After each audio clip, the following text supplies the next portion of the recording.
देखो, आपने अगर पशु का कोई पीड़ा है, भैंस हो या गाय हो, कैसी भी पीड़ा हो, किसी भी प्रकार की हो, उनके लिए मैं थाने एक नुस्खा बताऊं और घर में करके रखा करो।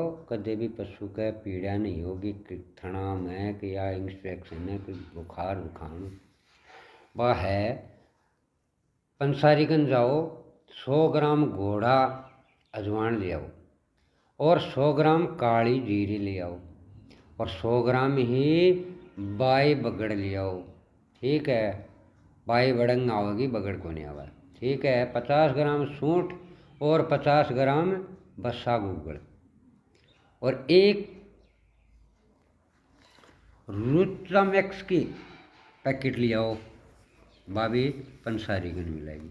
और अन्ना कूट छू छेद के और चूर्ण बना लो और 1 किलो गुड़ का मैंने मिला के लड्डू बना लो। एक लड्डू आज दे दियो, एक लड्डू 5 दिन पाछे दे दियो, एक लड्डू यहाँ करके ये लड्डू खुआ दो। पशु का कदे पीड़ा नहीं आवेगी, दूध से नहीं कटेगी, दुधारू होगी तो अच्छो दूध देगी। लाइक सब्सक्राइबर करियो, आगे से आगे शेयर जरूर करियो, लाइक करियो या ना करियो। जय श्री राम।